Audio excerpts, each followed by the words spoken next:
am Andy with 2 Acre Woodworks. Thank you for joining me today on this tutorial that I'm going to give on hardwood inlays. I have been doing this for about 2 years, coming up on 2 years. I do primarily end-grain cutting boards with a hardwood inlay. I learned a lot along the way of the process on how I do it. I feel like I have it down pretty well myself. So we are going to be talking about vector files, numbers, how to flatten your board, your bits, just the entire process start to finish. I am going to be dumping a ton of information on you guys here in the next 25 or 30 minutes. So please bear with me. It is going to be a lot. And then at the end, I'm going to be showing how I do my computer work, as well as a board that I worked on here recently that I filmed a lot of the process on. So, and it'll show how all these different things come together to get a great inlay. So let's talk about vector files to start with. When I do a logo for a client, the first thing I'll always ask is if they have a vector file. Vector files are going to save you a ton of time if they have them. Not everybody's going to have them, but if they do, then I will use that. Sometimes you have to make minor adjustments to it or clean it up, especially if it's like a gradual change in colors. You'll have to go in and clean up a lot of that, but it's not a big deal. But if they have a vector file, it's going to save you a ton of time and a ton of work to use that. If they don't have a vector file, you can go in on the left-hand side of your Vectric and use all those tools and retrace it. Sometimes you can go into like Adobe Illustrator and do it that way. It really depends on the quality of the file that you're given, and that will determine how well it's going to render out. In my personal experience, I know there's some other people giving tutorials over the next day or two that might have a different way on how they do it that works a little bit better than mine. So this isn't the gospel, if you will. These are just the ways that work better for me when it comes to rendering out a file. So if you can also go in and, like, if you're just wanting to find, say, a butterfly, okay, let's just use that as an example. You can try and find like an SVG file. You cannot always find something like that. I mean, if with enough work, you can find something based on my experience. And that's, again, goes back to there's probably a better way to do it that I haven't found yet. Say my marine board that I've done in the past. You guys have seen that one on my Instagram. I had to retrace that entire logo because I could not find an SVG file for that logo. But that was fairly early on also. These days I probably could find one. Back in the day when I first started, I didn't know a lot. So always look for an SVG file or a vector file of some sort. Try and get a vector file from a client, and then you get nice clean lines on a lot of stuff. Moving on next to numbers. A lot of what you're going to see and what I started out with was when you go in to do your VCarve, you are going to see the examples I found said do a 0.2 pocket, 0.2 depth pocket, and then on your plug do a 0.1 start and a 0.1 flat. I had a lot of problems with that to begin with. I had a lot of problems with it not fitting. Overall, just wasn't very good. And then when I went in to do my first double color inlay, I had stuff falling out. It wasn't working, to say the least. There was just an air gap in between my plug and my pocket. And if you didn't get enough glue in there, then it was going to come apart, obviously. So upon talking with some other makers in the Instagram community, I came across the numbers of 0.2 for your pocket, for your flat depth. And then when you go in on your pocket, a start depth of 0.18 and a flat depth of 0.08. These numbers work perfectly. Now, the reason behind that is with the 0.1, you can get slop the top of your plug, so to speak, where you've cut out, it can contact your board before you get your plug to the bottom of your pocket. Sometimes, like say you get, issues, your Z height's off just a little bit or something, you're gonna have that gap. It's gonna bottom out, it's not gonna be correct. By going with a 0.18, 0.08, you can get a much tighter fit. It gives you a 0.26 depth overall. And then that's actually going to leave you a little bit of a gap between your board and then the top of your plug. And your plug is going to bottom out before that face is going to bottom out on your board. So that is huge. It also gives a much tighter fit that way. You don't get slop because it's not, all the way in the bottom, so your sides aren't contacting like they should be. By using these numbers, I found that when you test fit it, as long as you don't have a problem with a broken bit or something like that, when you turn it, it shouldn't turn. It should be solid. And then when you get it glued in correctly, it's just going to be solid and you don't have any problems. So that would be the numbers that I use and how I use them and why I use them. Next, let's talk about edge grain versus end grain and what I do differently. When I do an end grain board, I'll run my clearance bit and I'll run my V bit. What I found works better though, when you go into edge grain, edge grain, face grain, when you go run your clearance bit first, you can have a lot of issues with your V bit ripping off material, shipping out a whole bunch of stuff. So the only thing I do differently is I will run my V bit first, and I do that because you have all that material there. The chipping off is considerably less because there's something on each side of the bit for it to contact, to eat away at. It's just a lot more stable that way. And then I'll go back in and I'll run my clearance bit after that, which isn't a problem, obviously. So that's the only difference when it comes to edge grain, face grain, is that I run my V bit first versus on my end grain, I will run my V bit second. Just works a lot better, a lot less chipping out, and all of that kind of stuff. So let's move on to prepping our board for the inlay. Okay, so we have gotten our vector file ready, all of our stuff ready, which I will say we are going to talk about how I prep all that in my computer work later on. I'm going to do a screen grab of a logo that I did here recently, which will show exactly how I get it all set up. So we've got our vector files done. We got our numbers done correctly. We know how we are going to run our bits, whether it's end grain or edge grain. So now we need to prep our board for the inlay itself. So what I'll do with an end grain board is I will use just a 1/4 inch end mill. Now, the reason I use that rather than, say, a fly bit is because I have personally found on end grain, and I will start by saying this could be a climate region thing, I'm not entirely sure. With a fly cutter, even with, fresh new bits on it, I've found that it puts a fair amount of heat into the board. And even though I'm taking 0.01 or 0.02 off, it just put a lot of heat in the board, especially maple, the hard maple. It put a lot of heat into the board, and then it would cause the board to warp a little bit. And then I'd have a couple small issues with inlays here and there if I couldn't get it fixed in time, if I didn't see it, So what I found works better is I will take a 1/4 inch end mill and I will do a pocket pass of 0.01, 0.02, whatever I think I'm going to need to take off to flatten the board. Does it take longer? Yes, it does. In the end, I feel that personally it's worth it. It's just not putting that heat into the board, and I've had 0 issues ever since then.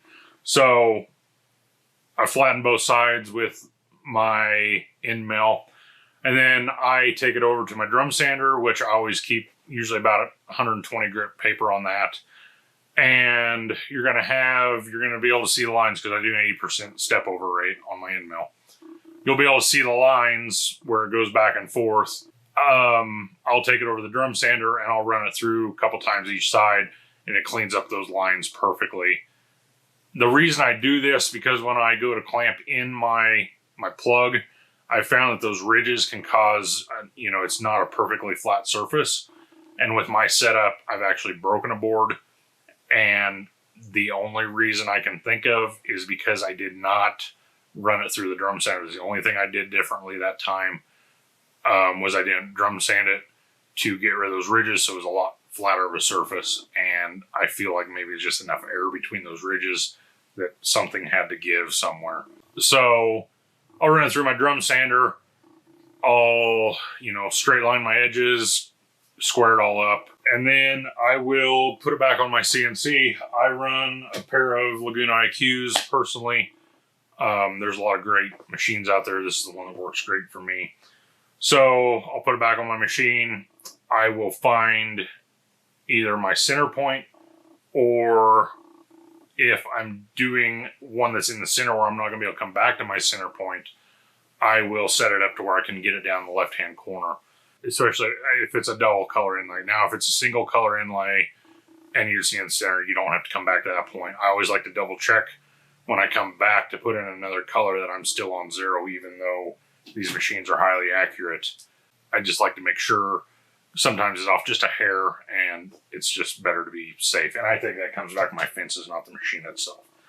So we've done that. Next, we need to know what bits we're going to use.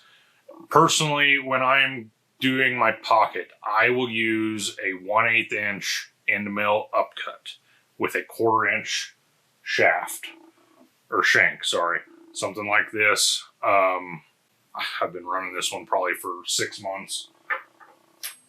The reason I run an upcut is because I ran some down cuts originally, and it just kept packing the material down in there because I didn't have at that time a very good dust collection system to evacuate chips, and it kept breaking bits. So I switched to an upcut to get it all out of there, and that fixed my issues. You could run, and I will run, a 1/4 inch end mill in some instances, like I'm doing a circle or an oval or something like that, to where your V-bit's just gonna have to come back around and run that outside edge. Now, say you're doing a star. I like to run the 1/8 inch on that, because when your V-bit comes back in, you got to be able to clean out those corners of your star where your end mill could not get into. So if you're running a 1/4 inch end mill, you got a lot more material to clean out.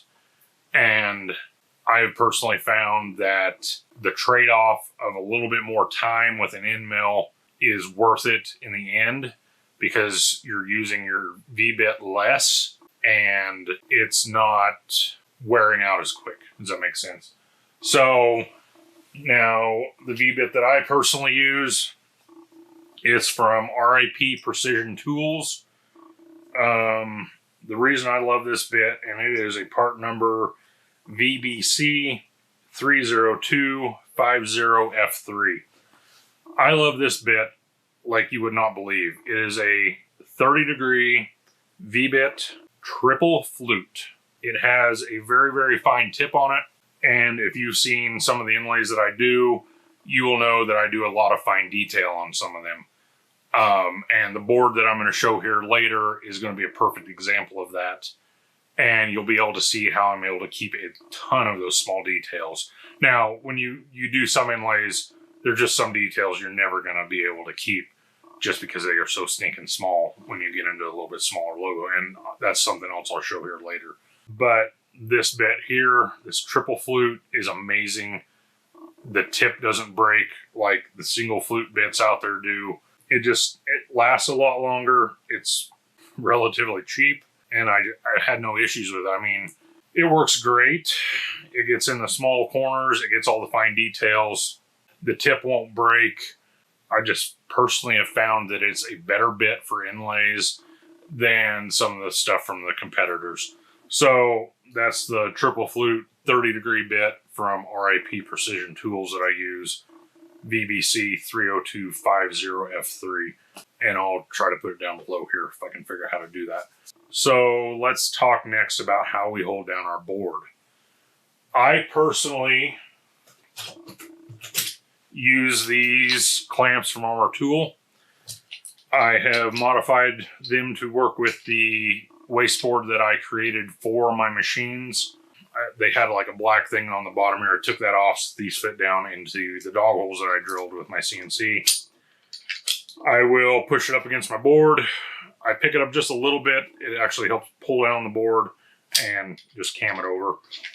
That's how I hold my board down. I'll put one each way, one on either end, up against my fence, and that holds it in place really well. When it comes to my plugs, I actually screw those down to my wasteboard.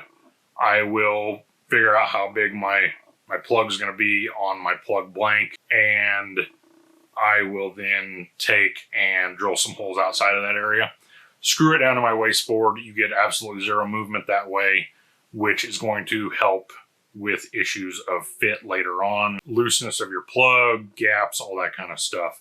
So I found that to be key, that you need to be able to get in there, be able to screw it down. I use the lower density MFD like you get from Home Depot or Lowe's, just because that higher density stuff, when you screw into it, it's just such a fine material that they use that your screw won't screw to it and hold in.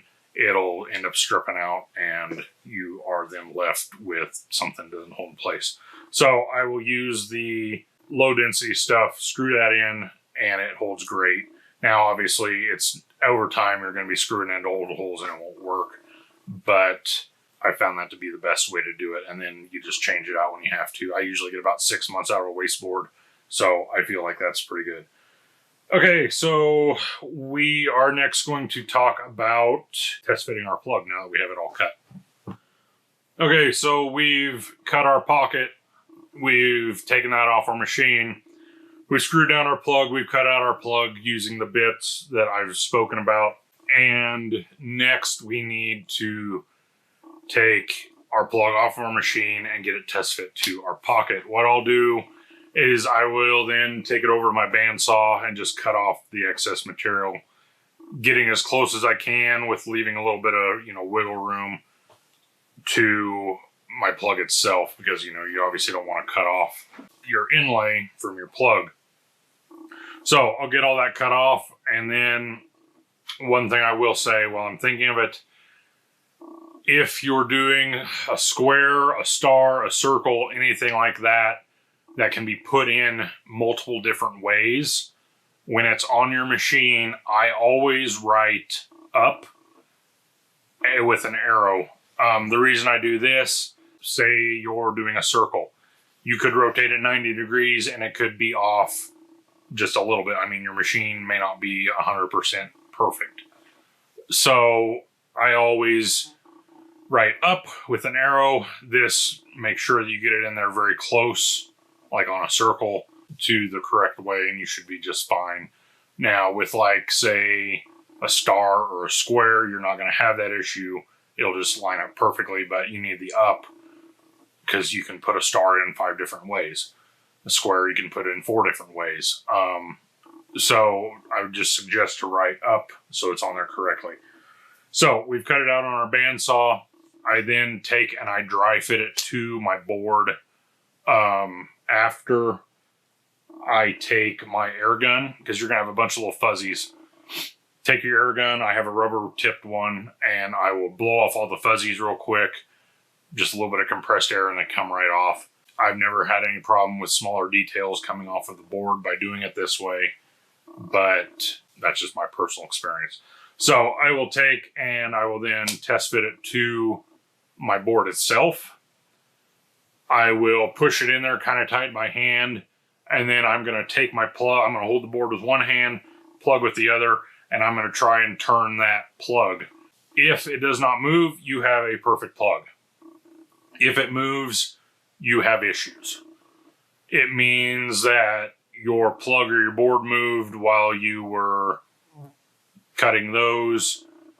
You have a V-bit that may have broken and you didn't notice it when you went and put it in the machine and touched it off and it cut too deep. You could have a loose set of belts on your machine if you have a belt-driven machine. I've had a screw-driven machine in the past that had a loose screw on it, and that caused issues. So you want to make sure you have a tight fitting machine. I am going to talk about some common issues that I see here a little bit later on. So that's what I do. I'll test fit it. If it's tight, then I know it's good. If I can wiggle it a whole lot, then I know I have issues. So after that, I'll take it back out. Usually if you got a couple fuzzies that didn't come off, when you're blowing it off, they're going to come off in this process. I'll then take my air gun, blow it all out again. And then I will take my glue bottle and put a bunch of glue in my pocket. I then just have a really, really small, like maybe 1/2 inch wide paintbrush, like a little bit of an artist brush type thing. And I will take and I will smear that all over in my pocket. After I've done that, I will then take it to my hydraulic press, which I will show you here in a little bit. I prefer to use a 20-ton hydraulic press, A, because it gives a nice even pressure, B, because it has the wider opening, is the biggest reason I got the 20-ton. 20-ton is more than enough hydraulic press, that's for sure. But I got the bigger opening that way, so that's why I went that route. So then we'll go over to the press, and I will show you that here right now. And I'll show it in my video a little bit later on. I make sure to have a piece of hard maple on the bottom, a steel blank of some sort, and then I'll come back in with a piece of hard maple on top of my plug, and then either another one of these steel blanks came with it or this huge monster that I have. And then I just, I'll put it on top, I'll center it up underneath my mandrel here, and then press down until I get a fair amount of resistance. And then I'll come back in about 5 minutes and double check that nothing's released. Okay, so when I'm done with that, I will leave it in the press for say about 2 hours, 1.5 to 2 hours. I will then personally put it on my shelf over here and let it sit until 24 hours. I like to make sure the glue's dry. So say I've got one in the press 10 o'clock in the morning. I will wait until 10 or 11 the next day to clean it off. Now, speaking of that, let's talk about how we clean our plug off. What I personally will do is use I'll go back to my 1/4 inch end mill. I will run a pocket path on that. I will manually zero off just above the board, because if you use like your paper trick or your Z access touch off plate, you run the risk of digging into your board a little bit. So I like to manually zero it off myself just above the board by looking at it. I will then run my profile pass first. I run my profile pass first because if you run your pocket and then your profile, you're going to run the risk of ripping off a whole bunch of stuff on the exterior of your plug. So run your profile pass first. Make sure, so say it's working from bottom to top. Make sure that you've got about the width of your end mill before you let it start working. And then when it comes up and makes that final pass, it's not going to rip anything off. It just cleans it off and away it goes, and then you're done. So I'll run my profile pass first, stop it, check my top run where it's going to end. If I like it, restart it. And then I will take it over to my drum sander again. And usually 2-3 passes through that at the 120, it will be cleaned off very, very nicely. You can sneak up on it a little bit that way, so to speak, if you need to. If you're running like a double color and you need a certain color to stick through on your next color, and actually the board we're going to be doing today, I'll be working on and showing here in a little bit, is a perfect example of that, where it has a very, very thin walnut outline, and I'm able to kind of sneak up on it with the drum sander, and it brings it out and makes it look nice and leaves all the other fine details. If you're trying to clean it off with an end mill, you could take off way too much, and then you've got issues. So let's talk common issues that I see with causing gaps or just doesn't fit. Numbers are the biggest one I see. We talked about that in the beginning. What I'll see the rest of the time is a belt-driven machine can be a lot of issues. If you've got a loose belt, you're going to get a lot of overrun with your bits. It's going to, your plug might be a little bit smaller that way. Your pocket might be a little bit bigger that way. And then when you put it all together, you're going to have tons of slop. And if you were to glue it together and then you clean it off, in a lot of areas, you're going to see a lot of gaps between the two. So your belts can be one issue. Another issue you can see can be you can see it on a screw-driven machine as well.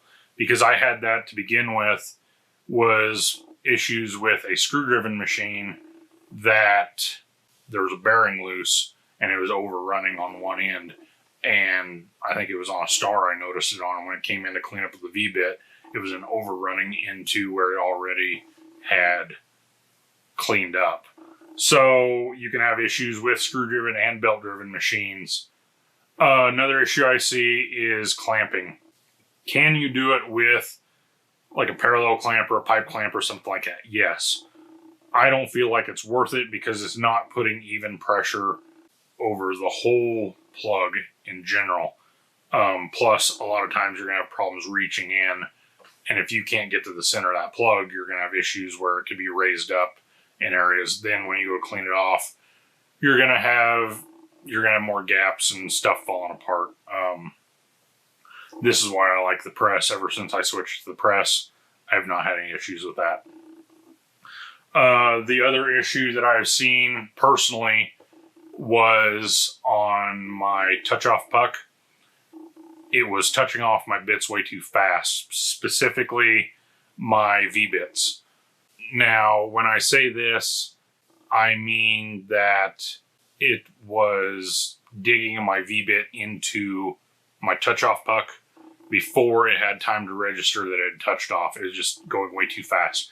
When I got this figured out and I was able to get my touch-off speed slowed down, solved my problem. It stopped breaking tips on my bits. And this is when I was running single flute bits as well. But that was one of my huge problems I had early on, even with these Lagunas, was it was a software issue. And when we got that fixed, it solved that issue.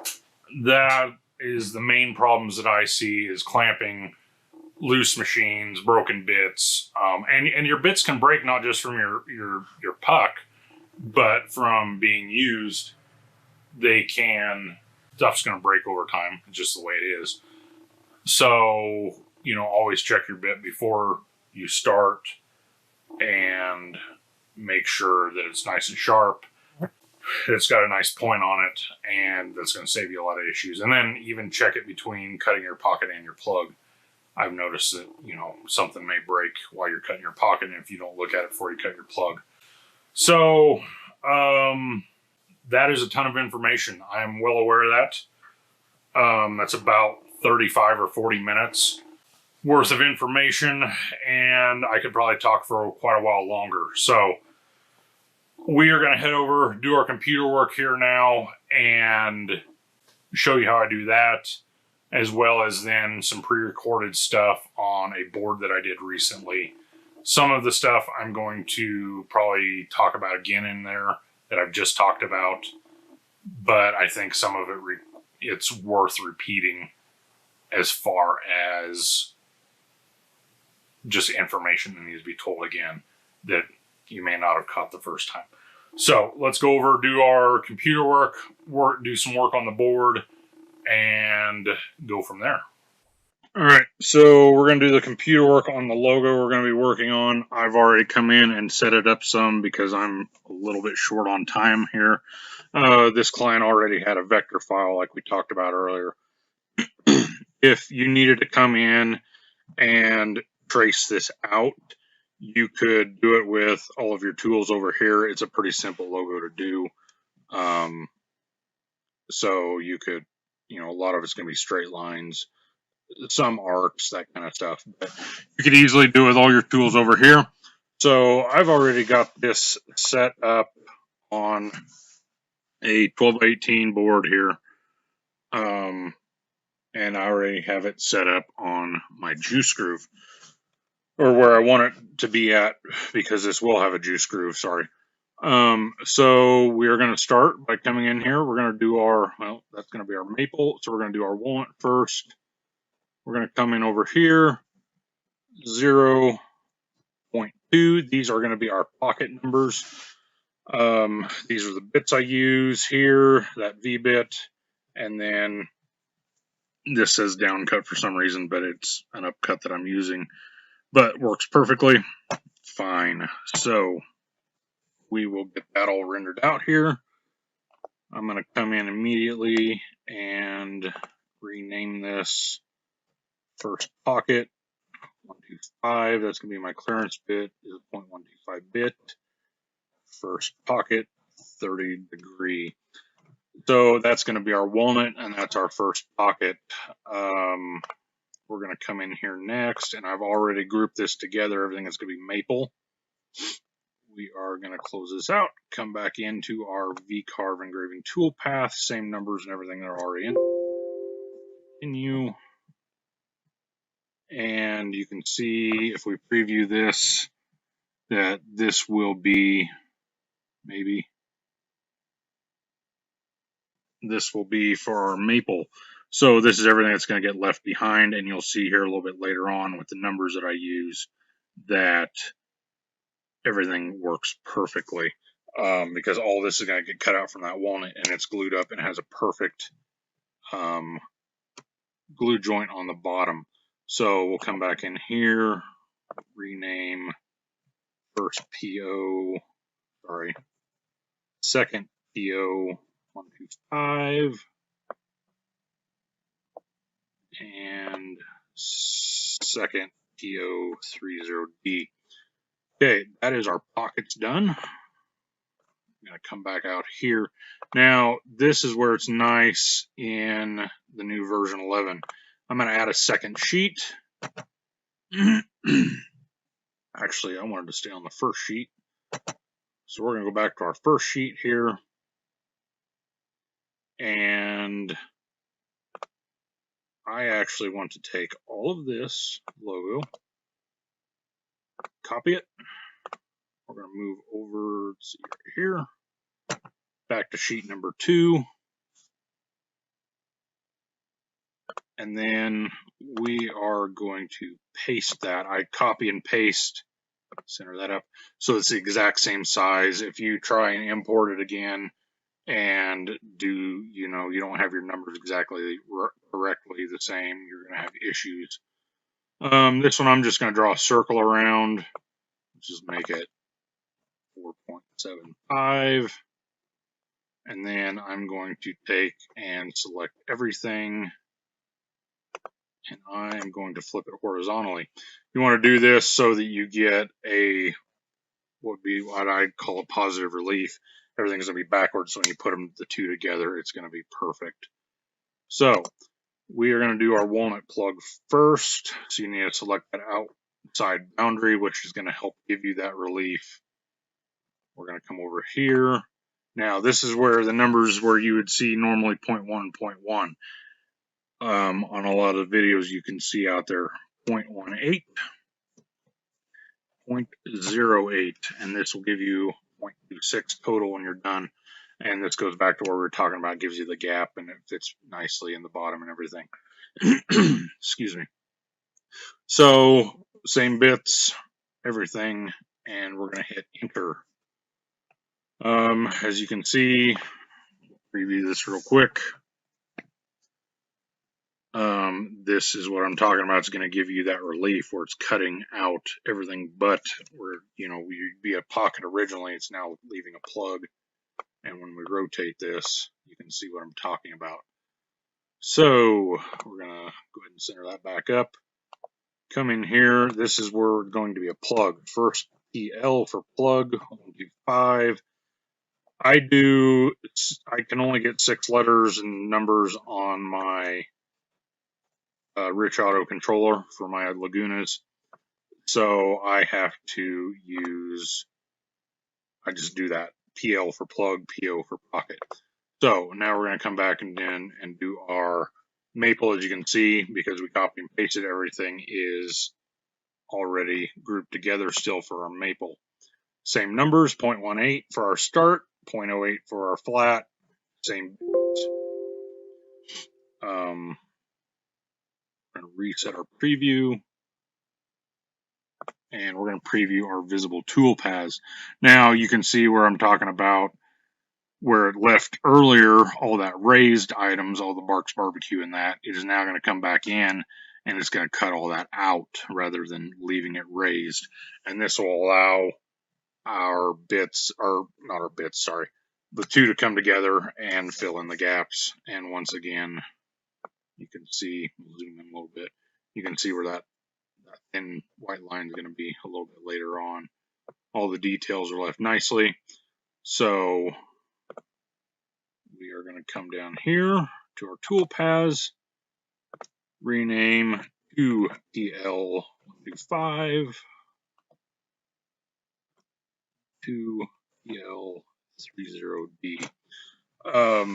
And that's how you do your computer work. And then you can come back in here. So I'm on sheet 2 down here in my toolpaths, and I can get back to my first sheet, toolpaths, and it'll take me back to my first sheet as well. But that'll give me my pockets, and my second sheet is my plugs. So let's head over, and I've already got some of the work done on this board to help save a little bit of time. I've already got the walnut in. We're going to get our maple done next and show you the process of how I do some cutting, the gluing, all that kind of stuff. So let's head over there. Alright, so we've done all of our computer work for our second color on the plug here. And as I said, I forgot to film my first plug, but when I do all my plugs, I like to screw them down to my wasteboard. I've found that the less dense MDF works better. You can screw into it when you get that really dense stuff. It just doesn't want to screw into that and causes issues. So get this less dense stuff, it'll screw in, hold very nice. As you can see, absolutely zero movement. This is going to help you get a better fitting plug as well. So what I'll do is I'll mark my center point. I know that my circle is 5 inches. I've actually measured 6 inches, and then I put my screws outside of those marks just to be safe. And now that I've got all this set up, I'm going to find my zero and get this cut, and we'll check back on this here in a second.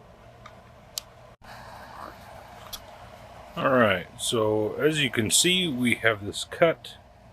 I'm freehanding the camera, so excuse my shakiness. A lot of little fuzzies, and you're going to get that when you are cutting your inlays, your plugs. As you can see, I am well outside of my marks, so no danger of hitting a screw or anything like that. So let's get the camera back on the tripod here. And, excuse me, all I like to do is just take an air gun with a soft rubber tip.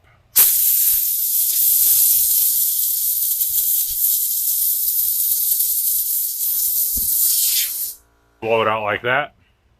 If we take us back off here, you can see it cleaned up very nicely. All those fuzzies came off. Alright, so we took it over to the bandsaw and cut it out real quick. So what I like to do always is take and do a dry fit, just like that. As you can see, absolutely zero movement. If you've got a damaged bit or loose screws or belts or something like that with your machine, you're going to run a chance of overrunning, digging too deep, digging too wide with your bits, and you're just going to get play. So that's where those bits come in important, with a good tip, and what I was talking about earlier with your touch-off speeds and stuff like that. So, and then as you see, it comes right back apart, and it just fits super nice. So we're going to take this over to the press next and get this put in. So we talked earlier about our numbers, the 0.2 pocket and your plug of 0.18 and 0.08. With those numbers, and this board is a perfect example, and this logo is a perfect example. With those numbers, you can see I've come back in, I've cut my second pocket, and if I had a bad set of numbers or a bad glue up, glue pressure, that kind of thing, I mean, this one would not work. So as you can see, all of these letters, all this stuff up here is completely disconnected from the outside of this plug, which was originally the just walnut plug. And you can see with the solid number, with the good numbers that I'm using, the ones that I've mentioned, I mean, they're not going anywhere. So that's what you want. With a good set of numbers, you should be able to come back in, cut out a pocket like this for a second color, and everything will stay exactly where it was at. And it's also a combination of glue pressure, because if you're trying to glue it in incorrectly, you could have issues as well. Sometimes you try to reach in here with a clamp, you're not going to get even glue pressure. You'll get pressure right here, maybe where your clamp is, or if you're using two of them, you'll get some pressure here, some pressure here. But I don't feel like that's significant enough, because you're not going to have pressure out here unless you got a longer reaching clamp. So even then, it just kind of worries me. So I like to do the hydraulic press with a couple of blocks on top, and I'll show you that, guys, here a little bit later when we go to put this plug in. Alright, so we've got our plug just kind of pushed in there by hand. I use a Harbor Freight 20-ton hydraulic press. It's overkill for the press pressure. I got the 20-ton because of the bigger opening for the bigger boards that I do. So on my bigger plugs, inlays, I will first I've got a piece of hard maple here that I'll stick on top of my plug, and then I've got a block. This is a smaller plug, so I'm just going to use my steel block here. You'll want to make sure that you're roughly centered, and then just take your handle, and you want as much equipment as you can off in the shop, just so you can kind of listen.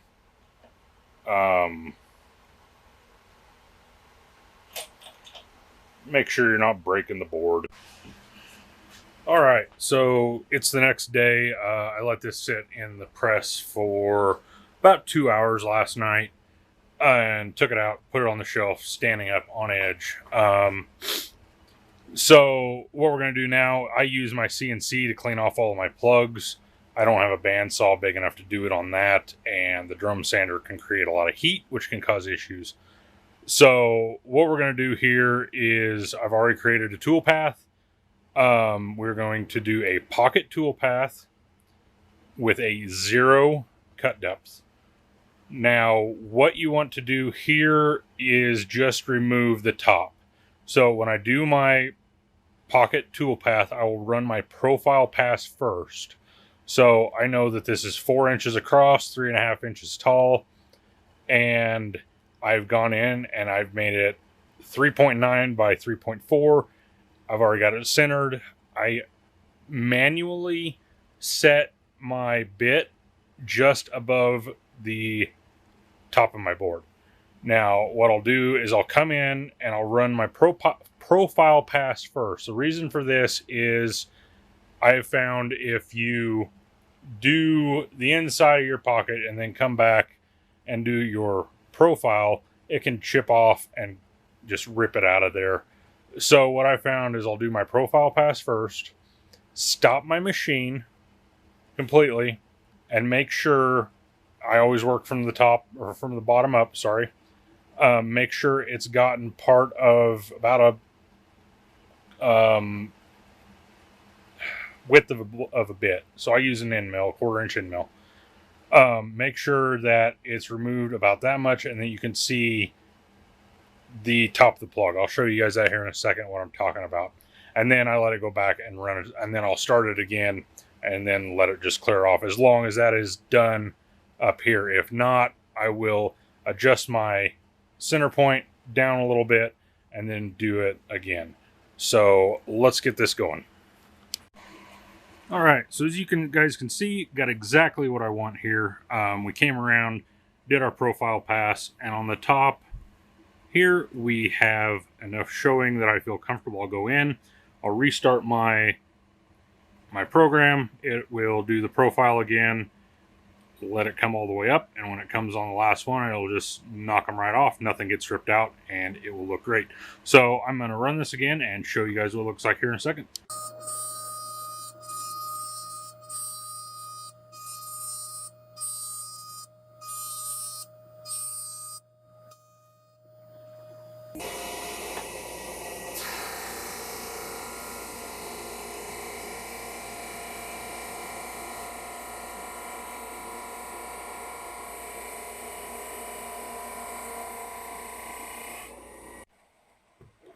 All right, so like I said, couple quick passes, 120 grit on my drum sander, and we have a beautiful inlay. Now, as you can see, some of the little lines on the handle, like we talked about, they were going to be kind of an issue, and like we talked about, the client knew that.